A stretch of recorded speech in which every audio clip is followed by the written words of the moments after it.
Hello जी, क्या हाल है आप सभी लोगों के। एंड आई थिंक आप सभी लोग घर में सेफ हैं और अपना सारा काम बहुत बढ़िया से कर रहे हैं, रूटीन वगैरह को फॉलो कर रहे हैं आप लोग। थोड़ा सा रूटीन बिगड़ा ज़रूर है बट ठीक है, वो ठीक हो जाएगा। ठीक है, हम लोग को सिर्फ मेंटली और फिजिकली हेल्दी रहना है अभी, और कोशिश करना है कि रूटीन ठीक होता चला जाए। जाहिर सी बात है, वैसा व्यवस्थित तो नहीं हो पाएगा अभी जैसा कि पहले था। 23 मार्च के दिन हमारा जीवन थोड़ा बदला है उसके बाद से। ठीक है, बहुत सारी चीज़ें बदलेंगी। देखिए, हम कभी भी ऑनलाइन नहीं आते थे, हम ऑनलाइन आपको पढ़ाने के लिए आ गए हैं। ठीक है, मेरा नाम संतोष तिवारी है और मैं आप लोगों को फिजिक्स तो पढ़ाऊंगा ही पढ़ाऊंगा। आपको फिजिक्स के जर्नी में, ये साइंस का जो वर्ल्ड है उसकी जर्नी में आपकी हैंड होल्डिंग करूंगा और मजा आएगा पढ़ने में फिजिक्स को। बहुत खूबसूरत सब्जेक्ट है ये। ठीक है, अभी तक देखिए आप सभी लोगों ने 10th क्लास में जो पढ़ा है वो एक बहुत जनरल चीजें थी, और अभी जो हम लोग पढ़ने जा रहे हैं वो बहुत सिस्टमैटिक तरीके से पढ़ेंगे। ठीक है ना। और जो साइंस है, बेसिकली बहुत सारा बच्चा लोग, आप लोगों में से बहुत सारे लोग कोशिश कर रहा होगा साइंस लेने के लिए, या आप लोगों ने प्लान किया होगा साइंस लेने के लिए, और आप लोग ये चाह रहे होंगे कि भाई हमें या तो आईआईटीज की तरफ जाना है या मेडिकल एंट्रेंस क्रैक करना है, या इन जनरल आपका इंटरेस्ट है साइंस में। ठीक है, अब साइंस बेसिकली है क्या। ठीक है, साइंस हम लोगों ने सुना हुआ है ना, बड़ा साइंस अगर सुनो तो हमारे दिमाग में क्या आता है, जैसे कोई सोच रहा है, या वो बूढ़ा सा एक आदमी बैठा हुआ है, झबरीले बाल हैं उसके, चश्मा है और साइड में लिखा हुआ है E=mc², या कोई ऐसे करके सोच रहा है। साइंस का मतलब, या कहीं हमने वो केमिस्ट्री लैब वाला इक्विपमेंट दिख रहा है और हम उसमें कुछ डाल रहे हैं और धुआं निकल रहा है, कुछ ऐसा साइंस को, या मशीन्स चल रही हैं। ठीक है, या सेल दिख रहा है बायोलॉजी वाला, एटम्स दिख रहे हैं, मॉलिक्यूल्स दिख रहे हैं। साइंस है क्या असलियत में। क्या होता है, हमारे आसपास ना बहुत सारी घटनाएं होती हैं, प्राकृतिक घटनाएं होती हैं, नेचुरल चीजें हो रही होती हैं। ये नेचुरल चीजें को सोचना और समझने की कोशिश करना, मतलब इनको बहुत ध्यान से देखना, सोचना और समझने की कोशिश करना, यही साइंस है। ठीक है, मतलब निरंतर इसको कोशिश करते रहना, इसको समझ जाने की, यही साइंस है। तो इसका सीधा अर्थ है कहीं ना कहीं कि if you are curious enough, if you're curious about anything which is happening around you, okay, curious about knowing those things, then you have a scientific brain। और साइंस जो है ना हमारे जीवन के सभी एस्पेक्ट में है, चारों तरफ हमारे पास है। ऐसा नहीं है कि हमें सिर्फ यहाँ पर सर ने आकर के बोर्ड पे पढ़ाना चालू कर दिया तो हमें साइंस पढ़ना है, या ऐसा भी नहीं है कि मार्क्स लाने के लिए साइंस पढ़ना है। साइंस एक टेम्परामेंट है। ठीक है, आप बचपन में देखो, हमें याद होगा कि जो बहुत छोटे बच्चे होते हैं, अगर हमें नहीं भी याद हो तो आपने आसपास देखा होगा कि जो छोटे बच्चे होते हैं, जब वो मिरर उनके सामने रख दो तो पीछे पलट करके देखने की कोशिश करते हैं। ठीक है, ये क्यूरियोसिटी पहला पहला पॉइंट है साइंटिफिक ब्रेन होने का। और दूसरा क्या है कि साइंस को समझने के लिए या इसमें आगे बढ़ने के लिए, साइंटिफिकली आगे बढ़ने के लिए या सिस्टमेटिकली आगे बढ़ने के लिए हमारे पास एक बहुत महत्वपूर्ण टेम्परामेंट की भी जरूरत है। ठीक है, और वो टेम्परामेंट कहलाता है patience. Now patience for what? A lot of patience is required my dear friends to study science. ठीक है, टाइको ब्राहे नाम के एक व्यक्ति थे जिन्होंने पूरा जीवन सिर्फ और सिर्फ जो तारे होते हैं ना, इनकी पोजीशन नोट करने में लगा दिया। उनका नाम हमने सुना भी नहीं है टाइको ब्राहे का, लेकिन आपको मालूम है, अगर आपने कैप्लर्स को सुना होगा, जॉनस कैप्लर, जिन्होंने पूरा ये प्लैनेट्स के, सन के चारों तरफ प्लैनेट्स का जो मोशन है उसके 3 नियम दिए। उन्होंने उस डेटा की एनालिसिस करके दिया। पूरा जीवन लगाया उन्होंने। कितना बड़ा पेशेंस का रिक्वायरमेंट है, ठीक है। क्यूरियोसिटी तो चाहिए ही चाहिए, लेकिन पेशेंस भी चाहिए। ऐसा नहीं होगा यार हाँ मेरे से तो नहीं होता, ठीक है। मतलब हम लोग कई बारी अभी थोड़ा सा ना हमारा दिमाग करप्ट हो चुका है, तो हम लोग क्या करते हैं कि हम लोग आसपास देखते हैं, हमारा इंटरेस्ट किसी चीज में जाता है, और फिर हमें जब हम थोड़ी देर ट्राई करते हैं, कोशिश करते हैं, और फिर नहीं होता तो हम गिव अप कर देते हैं। But this is a bad idea. To give up is a bad idea. So scientific brain जो है वो सबसे पहली चीज जो आपको सिखाएगा, मतलब जो पूरी ट्रेनिंग होगी आपकी इस पूरी जर्नी में, जो ट्रेनिंग होगी, दिमाग की जो ट्रेनिंग होगी, उसमें जो आपको सीखने को मिलेगा कि that never ever give up. Give up वाला तो आइडिया ही नहीं है। थॉमस अल्वा एडिसन का आपने स्टोरी सुना होगा कि 10,000 उन्होंने तरीके लगा दिए थे बल्ब बनाने के लिए, शायद 10,000 या जो भी बहुत बड़े ऑब्जर्वेशंस, ऐसे तरीके लगा दिए थे उन्होंने, और उनसे बल्ब नहीं बना था, बल्ब जला नहीं था। उनको कंसेप्ट क्लियर था कि किसी वायर के थ्रू अगर करंट फ्लो होगा तो जब हीट बहुत ज्यादा एक लिमिट से एक्स्ट्रा फ्लो, मतलब एक लिमिट से अधिक हो जाएगा वो एनर्जी, तो वो रेडिएटिव एनर्जी में चला जाएगा, यानी वो एनर्जी रिलीज करने लगेगा, कैसा वाला, जो दिखेगा लाइट के फॉर्म में। ये आइडिया उनको क्लियर था, थ्योरेटिकली वो इस चीज को समझते थे। उस वक्त उन्होंने बहुत सारे मेटल्स का फिलामेंट बना के बल्ब में लगाया, अलग अलग प्रकार के ऑब्जर्वेशन किए, लेकिन बल्ब नहीं बना उनसे। तो उनसे लोगों ने पूछा यार क्या है ये, फेल हो गए हो आप, और अभी भी आप करते ही चले जा रहे हो। तो उनका एक बड़ा फेमस स्टेटमेंट है और बहुत मतलब इंस्पायर भी करता है।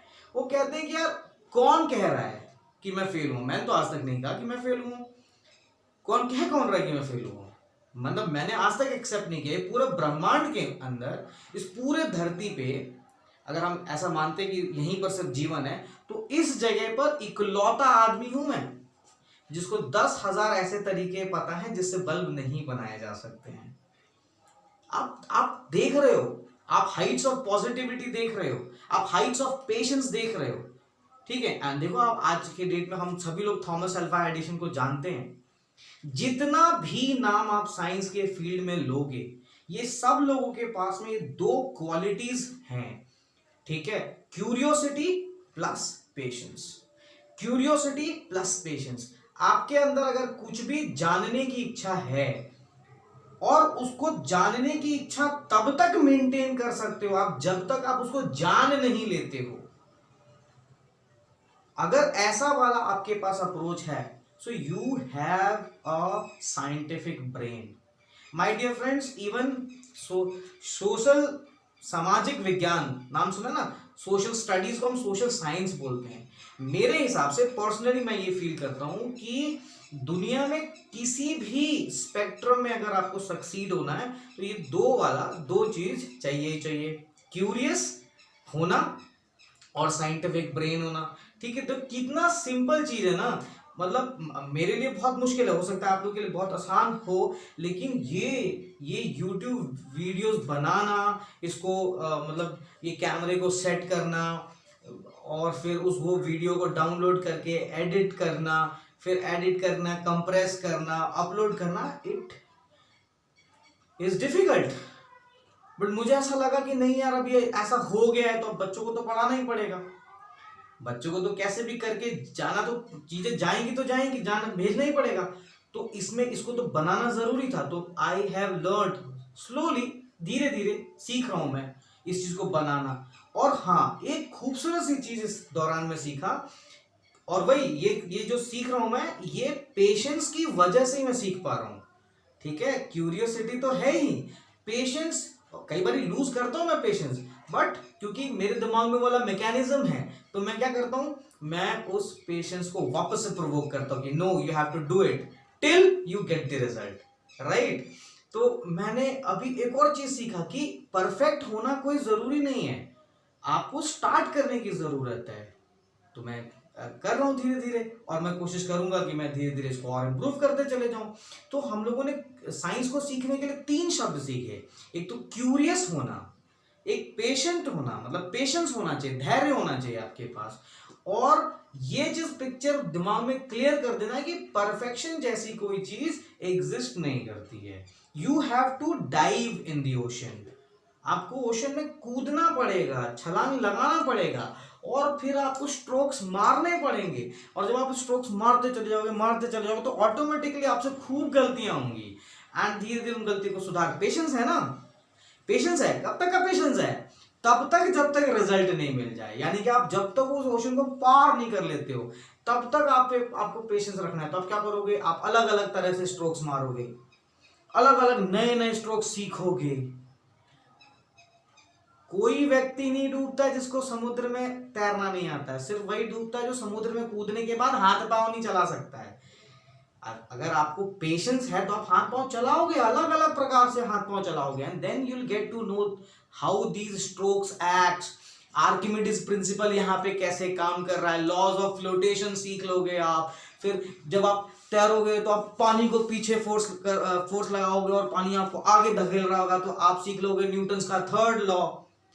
It's science. दुनिया के जीवन के इनफैक्ट दुनिया के नहीं सॉरी जीवन के किसी भी स्पेक्ट्रम में if you are owning a scientific brain you can succeed. You must have curiousness, you must have patience, you must have patience till you get the result. You must have what? Knowing that perfection does not exist. It will come during the process and process is something which is very much important. कर्म किए जा फल की इच्छा ना कर। भाई फल तो चाहिए हमको, लेकिन फल की इच्छा क्यों ना करें? क्योंकि फल is perfection, that is result. Don't get into that. ठीक है, get into the process and try to enjoy the process. That itself will be the result. If you start enjoying learning science, that will be the result.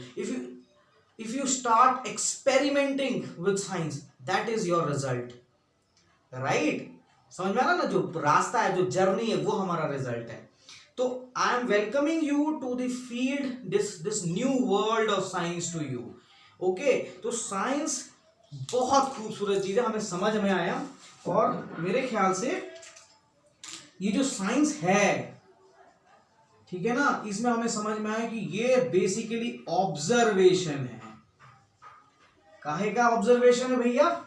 किस चीज का observation है? जो हमारे चारों तरफ फिनोमिनाज हो रही हैं, नेचुरल फिनोमिनाज हो रही हैं, उनको देखने का, उसको देख करके एक सिस्टमैटिक डेटा को बनाने का, मतलब उनके ऑब्जर्वेशन को कलेक्ट करना, एक डेटा बनाना, फिर उस डेटा की एनालिसिस करना, एक डेटा इकट्ठा करना, ठीक है, उस डेटा की एनालिसिस करना, मैथमेटिकली मॉडलिंग कर सकते हो आप, बहुत ज्यादा टफ नहीं है मैथमेटिकली एनालिसिस करना। And this is what we always do.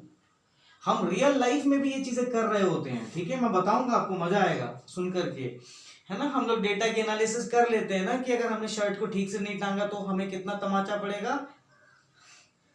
आजकल लॉकडाउन में तो चल ही रहा होगा ये सारा किस्सा कहानी हमारे आसपास साथ में, शर्ट को कैसे टांगना है, बिस्तर को कैसे जमाना है। हम डेटा कलेक्ट करते रहते हैं दिमाग में, वही हमारा दिमाग का लाइब्रेरी बनता है ना ये डेटा, उससे एनालिसिस करके पता पड़ता है और वहां से हम प्रेडिक्शन करते हैं कि भैया आज हमने शूज जो है वो ढंग से नहीं रखा है, आज पढ़ने वाला है, मम्मी गुस्सा हो जाएंगी, पापा गुस्सा हो जाएंगे, कुछ भी। ऑब्जर्वेशन, डेटा कलेक्ट करना, उसकी एनालिसिस, फिर उसको प्रिडिक्ट करना, फिर उसको थ्योरी में कन्वर्ट करना और उसको बार बार वेरीफाई करना, ठीक है। इसका ये मतलब नहीं है कि यहां पर ये लॉ जो है वो अनक्वेश्चन रहेगा या अनडिनायबल रहेगा।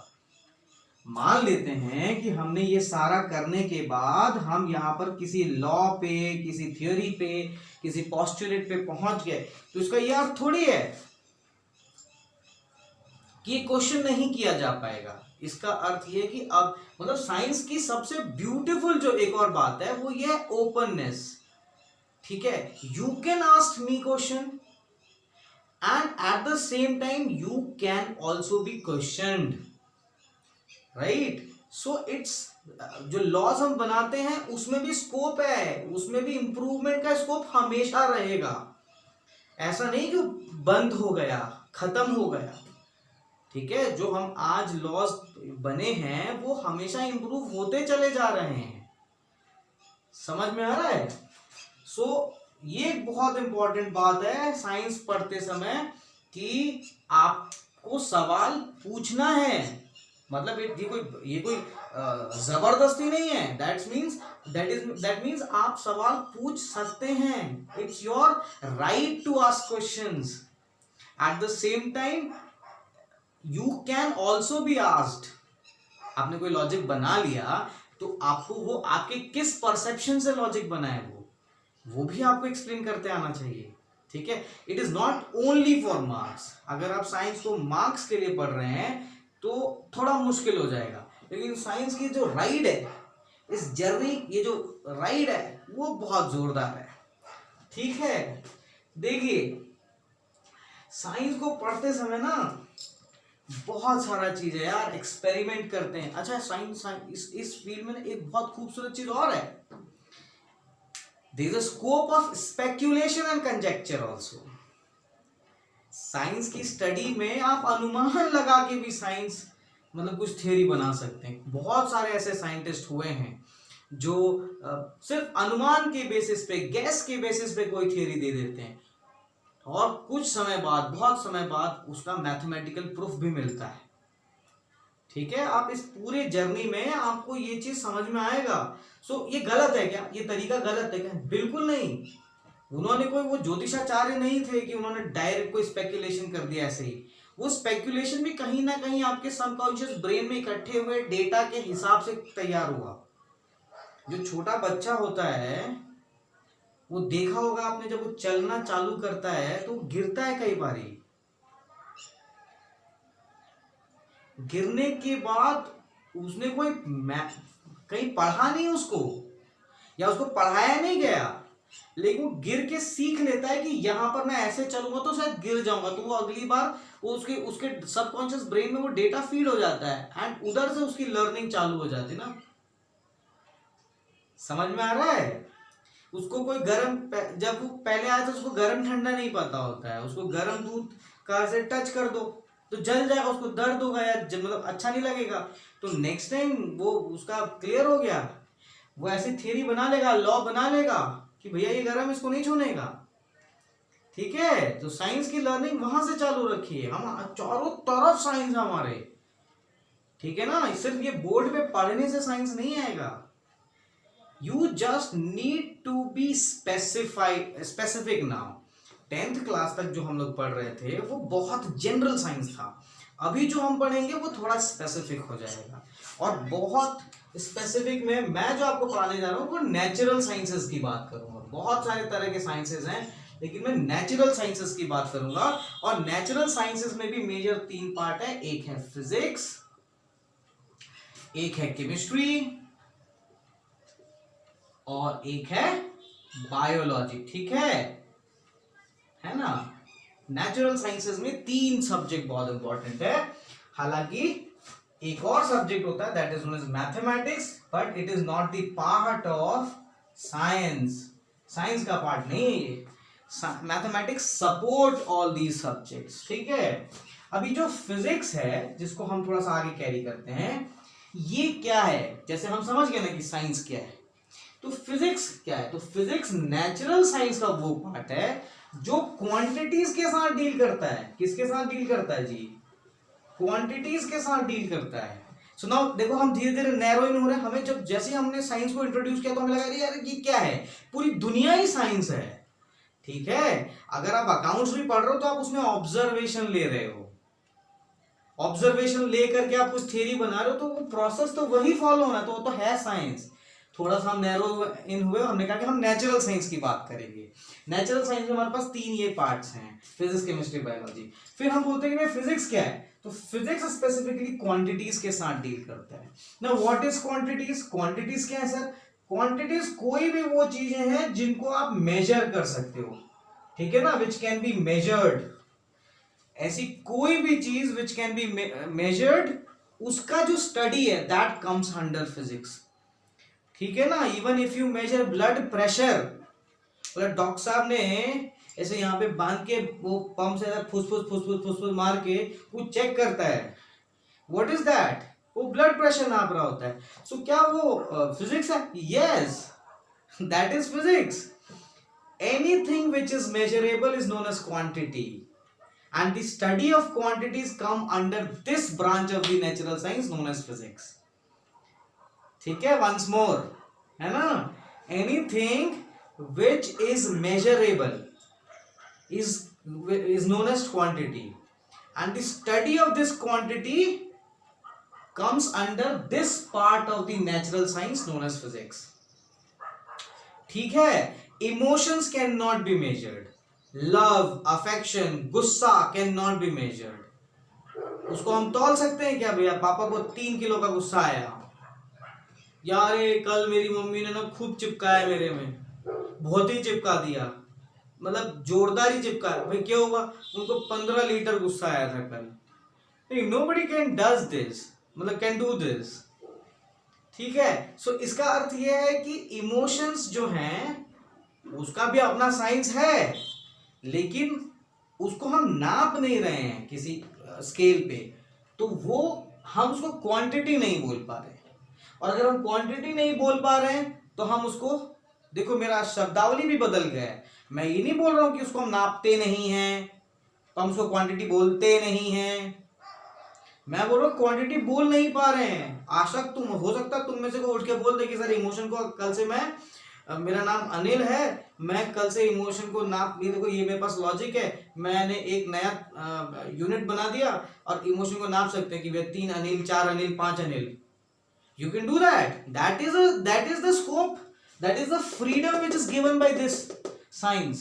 So you can do that. So मैं अभी क्या कह रहा हूँ कि इमोशन को अभी हम नहीं नाप पा रहे हैं, हमारे पास कोई क्वांटिटी अवेलेबल नहीं है उसके लिए, तो हम उसको फिजिक्स में नहीं पढ़ेंगे।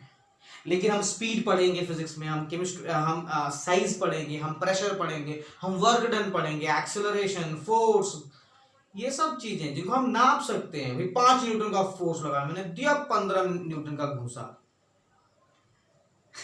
that can be measured. So that we will study in physics, right? Now during the study of physics there are ways. See, जो हम लोग बात कर रहे हैं, it is the language of physics, okay? हम लोग जो यहाँ पर बात करेंगे आगे के 1-2 लेक्चर में, हम लोग लैंग्वेज की बात करेंगे। फिजिक्स की भाषा क्या है? देखो क्या होता है ना, हर सब्जेक्ट की अपनी भाषा होती है, उसकी एक वोकैबुलरी होती है। जब तक हम इस वोकैबुलरी को नहीं पकड़ेंगे तब तक हमें शायद मतलब मुश्किल होगा उसको समझना। फिर हम क्या देते हैं कि हमको फिजिक्स नहीं आता है, आता है डिक्लेरेटिव स्टेटमेंट, हमें फिजिक्स आता ही नहीं है, हम तो ये आता ही नहीं। No, once you learn the language of any subject, it's very simple to have the concepts in this brain, okay? Very simple to have the concepts. So मैं जो बोल रहा हूँ अगर आपको समझ नहीं आ रहा तो बहुत आसान है यार, वीडियो को पॉज करना, रिवाइंड करना, फिर समझना है। ठीक है, it's very easy. You should just get into touch with the vocabulary I am using. ठीक है ना, होगा अंग्रेजी में ही, होगा इंग्लिश हिंदी मिक्स, जो हमको भाषा समझ में आती है। आजकल तो हाइब्रिड लैंग्वेज हो गई हमारी इंग्लिश वाली, so I am trying to use that language. ठीक है, बट आपको ये वोकैबुलरी पकड़ में आना चाहिए। ठीक है, तो अभी जैसे हम लोग फिजिक्स को पढ़ेंगे तो यहां पर 2 शब्द और आएंगे। ठीक है, एक हो जाएगा जिसको हम बोलेंगे यूनिफिकेशन। ठीक है, मैं समझाता हूं ये क्या है। और एक होता है रिडक्शनिज्म। ये वो अप्रोच है, ये वो तरीका है जिससे फिजिक्स को सीखा गया है। मतलब बहुत सारे अलग अलग प्रकार के साइंटिस्ट हुए हैं, उन्होंने अपने अलग अलग तरीके से फिजिक्स के लॉज को डिस्कवर किया है, खोजा है। ठीक है ना, होता है ना कि साइकिल चलाते समय हम कैसे कूद के चढ़ते हैं उस पे, कैसे स्कूटर चलाते हैं, कैसे बाइक चलते हैं, आपका डिफरेंट अप्रोच हो सकता है ना भाई। ठीक है ना, तो वो अप्रोच हमने देखा है कि मेजरली जो अभी तक लोग फॉलो करते आए हैं, ये 2 मेजर अप्रोचेस हमको नजर आया है। एक है यूनिफिकेशन और एक है reductionism. It is very interesting to know that unification और reductionism. Now what is the meaning of unification? Unification देखो यहीं पर यूनिफाइड जैसी बात है, कुछ यूनाइटेड, यूनिफाइड ऐसा कुछ बात है। तो कहना क्या चाह रहा है? ये कहना चाह रहा है कि भैया हमारे नेचर में, हमारी प्रकृति के, मतलब जो हम ऑब्जर्व कर पा रहे हैं चारों तरफ, इसमें बहुत सारे डाइवर्स फिनोमेनास हो रहे हैं, बहुत सारे डाइवर्स फिनोमेनास हो रहे हैं। और ये जो डाइवर्स फिनोमेना हो रहे हैं, डाइवर्स मतलब अलग अलग प्रकार के, तो क्या हम इन सभी को किसी एक दो नियमों से बांध सकते हैं? ऐसा अगर हम कर पा रहे हैं, इसका मतलब है कि हम यूनिफाई कर रहे हैं, चीजों को एकत्रित कर रहे हैं, कुछ एक सिंगल धागे में, एक सिंगल रस्सी में बांध रहे हैं, और रस्सी का नाम है लॉ। एक जामफल के तौर पे अगर हम देखें, मतलब एग्जाम्पल के तौर पे अगर हम देखें, so we can say that जो न्यूटन साहब थे उन्होंने क्या किया, देखिए न्यूटन साहब के जो नियम हैं वो प्लैनेट्स पे भी लगते हैं, और मतलब धरती पे भी बॉडीज में लगते हैं, सन और अर्थ के बीच में भी जो मतलब फोर्स लग रहा है उस पर भी लगता है वो नियम, और अर्थ और मून के बीच में जो फोर्स लग रहा है उस पर भी वो नियम लगता है। तो ये डाइवर्स फिनोमेना को, ये जो फैला हुआ चीज है उसको उन्होंने एक सूत्र में बांध दिया। दैट मीन्स उन्होंने चीजों को यूनिफाई किया, ठीक है। उसी प्रकार से देखो इलेक्ट्रिसिटी जो था वो एक अलग नियम से चल रहे थे। लोग जब इलेक्ट्रिसिटी के बारे में पढ़ रहे थे तो उनके पास अपने अलग नियम हैं पढ़ने के लिए, आगे हम देखेंगे भी। मैग्नेटिज्म को भी हमने अलग तरीके से पढ़ा। अब जैसे हम लोग 10th पास करके आए तो हमें पता है कि भैया Faraday's law of electromagnetic induction भी हमने पढ़ा, और हमने ये भी पढ़ा कि एचसी ओर्स्टेड ने मैग्नेटिक इफेक्ट ऑफ करंट खोजा। याद आ रहा है? भूल गए? लॉकडाउन में सब कोरोना कोरोना हो गया है कि नहीं? 2020 के लॉकडाउन में कोरोना कोरोना हो गया। अभी गाने निकलेंगे इस तरह के, ये पूरा गया। ठीक है, सो खैर let's come to the point. क्या था कि इलेक्ट्रिसिटी जो है वो एक अलग तरीके से चल रहा था, मैग्नेटिज्म अलग तरीके से चल रहा था, but there was a person who found HC Oersted who found कि यार करंट कभी किसी वायर के थ्रू फ्लो हो रहा है तो उसके चारों तरफ मैग्नेटिक फील्ड प्रोड्यूस हो रहा है। वैसे ही माइकल फैराडे ने देखा कि अगर कहीं पर भी इलेक्ट्रिक फील्ड को हम चेंज कर रहे हैं तो उसकी वजह से किसी दूसरे कंडक्टर में करंट फ्लो कराया जा सकता है, इलेक्ट्रोमैग्नेटिक इंडक्शन, जिसके बेस्ड जनरेटर बनाया जाता है। ठीक है, फिर एक साहब आए अलग से, मैक्सवेल नाम था उनका, उन्होंने बोला ओ हो, उन्होंने क्या किया, इन सबको एक सूत्र में जोड़ दिया।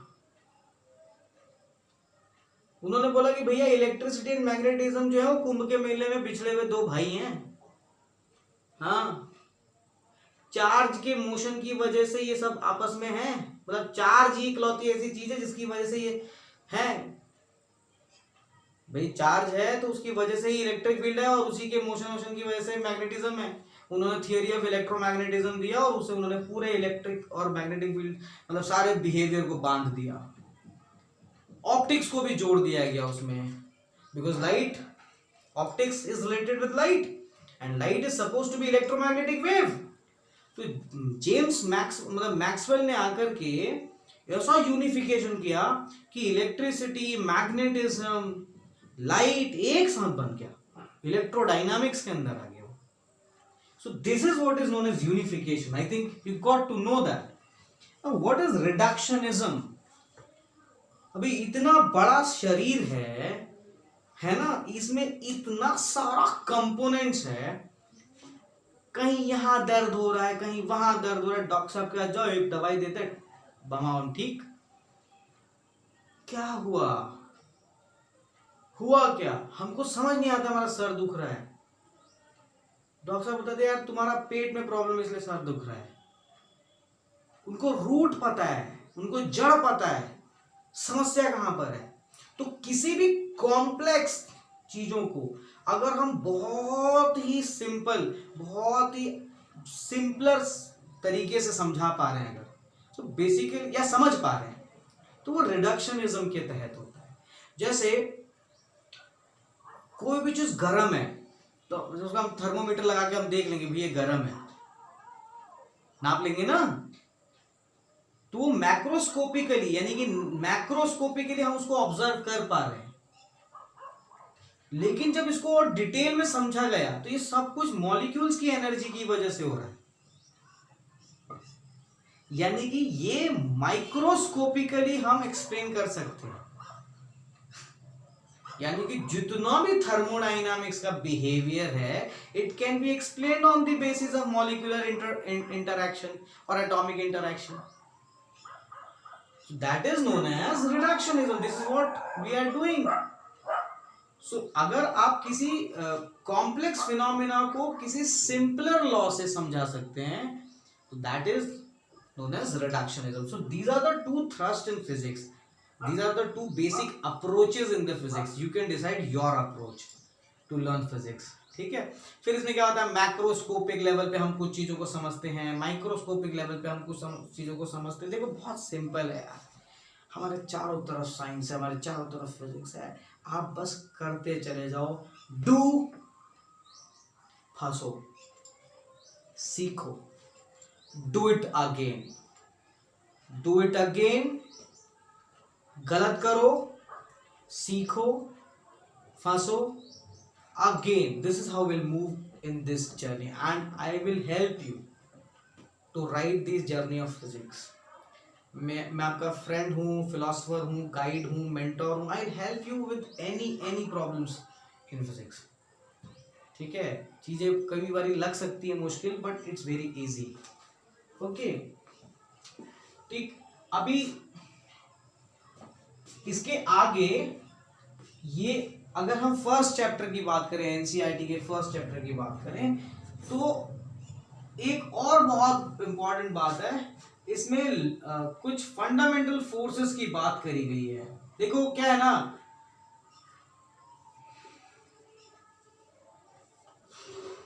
जो फर्स्ट चैप्टर है 11th क्लास के एनसीईआरटी का, वो बेसिकली आपको भाषा सिखाने के लिए है ना, कि क्या है फिजिकल वर्ल्ड, दुनिया कैसा है, इसमें क्या स्कोप्स हैं, क्या एक्साइटमेंट्स हैं फिजिक्स के, कैसे क्या अप्रोचेस हैं, किस तरीके से सीखा जाता है। तो मैं तो चाहूँगा कि आप रीडिंग करो उसकी, ठीक है ना। एक मैंने किक दे दिया आपको, but you go for your own reading, ठीक है। और अगर उसमें कोई चीज़ें समझ नहीं आती है तो will discuss in the chat, और ये जो व्हाट्सएप का ग्रुप बना रहा हूँ आपको, ठीक है। तो फंडामेंटल फोर्सेस हमारे पास 4 प्रकार के हैं, ठीक। जैसे ग्रेविटेशनल फोर्स है, ठीक। मैं डिटेल में डिस्कशन नहीं करूंगा क्योंकि ये आपका रीडिंग असाइनमेंट है, यहीं पे मैं आपको क्लोज करने वाला उसको। ग्रेविटेशनल फोर्स है, इलेक्ट्रोमैग्नेटिक फोर्स है, इलेक्ट्रोमैग्नेटिक फोर्स है। फिर उसके बाद है हमारे पास strong nuclear force, strong nuclear force, फिर वीक न्यूक्लियर फोर्स। ये चारों के चारों जो हैं ये फंडामेंटल फोर्सेस के अंदर आते हैं। क्या है ये फोर्स, होता क्या है, फंडामेंटल शब्द का क्या मतलब है, और यही 4 फंडामेंटल क्यों है, क्या इन चारों को भी जोड़ा जा सकता है,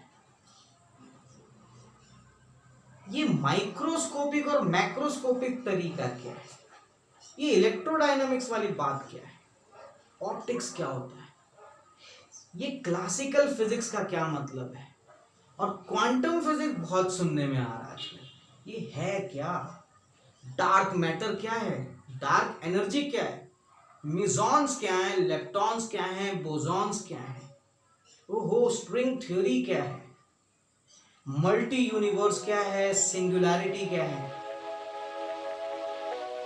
ये है क्या।